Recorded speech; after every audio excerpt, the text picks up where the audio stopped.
మాజీ ముఖ్యమంత్రి వైఎస్ జగన్మోహన్ రెడ్డిపై వ్యంగ్యాస్త్రాలు విసిరారు బుల్లితెర నటుడు కిరాక్ ఆర్పి. నెల్లూరులోని అల్లిపురం వద్ద నిర్మించిన టిట్కో నివాసాలను బీజేపీ నేతలతో కలిసి పరిశీలించారు. వసతులు అధ్వానంగా ఉన్న ఇళ్ల పరిస్థితిని పరిశీలించారు.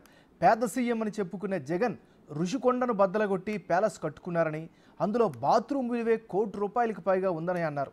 పేదల తలదాచుకునే టిట్కో ఇళ్లని 5 ఏళ్ల కాలం పట్టించుకోలేదని మండిపడ్డారు. నెల్లూరు జిల్లాలోని అల్లీపురం గ్రామం పక్కన ఉండేటువంటి టిట్కో ఇళ్ళ దగ్గర ఉన్నాను. ఆల్మోస్ట్ ఇక్కడ 15,000 ఇళ్ళు ఉన్నాయి. ఇక్కడికి ఎందుకు వచ్చాననేది ఒక మ్యాటర్కి వెళ్ళి వెంటనే దీన్ని ఫినిష్ చేస్తాను. నిన్నగాక మొన్న గంటా శ్రీనివాసరావు గారు కూడా ప్రెస్ మీట్ పెట్టారు.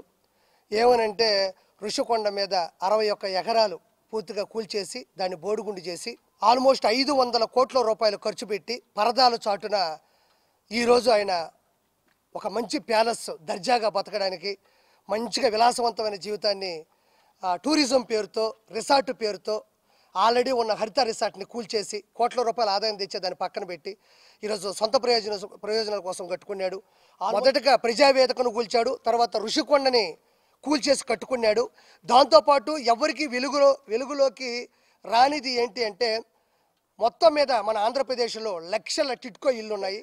అన్నిటినీ కూడా ఆ రోజు ప్రభుత్వం నుంచి పక్కకెళ్ళిన తర్వాత వైఎస్ఆర్సీపీ గవర్నమెంట్ వచ్చిన తర్వాత కేవలం ఇవి మేము కట్టామని చెప్పుకోవడానికి ₹300 కోట్ల పైచీలకు కలర్లకి, అంటే వైఎస్ఆర్సీపీ గవర్నమెంట్కి వేసే కలర్లకి, ప్రభుత్వ కార్యాలయాలకు వేసే కలర్లకి ఖర్చు పెట్టారు తప్ప కనీసం ఒక డ్రైనేజ్ కానీ, ఒక నీటి సదుపాయం కానీ, ఒక జేసీబీ పెట్టి ఆ మట్టిని దొప్పించడం కానీ, ఈరోజు లోపలికి వెళ్తే ఆ రోజు కట్టింది తప్ప ₹1 కూడా పెట్టుబడింది లేదు. సెంట్రల్ గవర్నమెంట్ ఇచ్చిన డబ్బులు కూడా సొంత లాభాలకి నిధుల్ని పక్కకి జరపడం జరిగింది.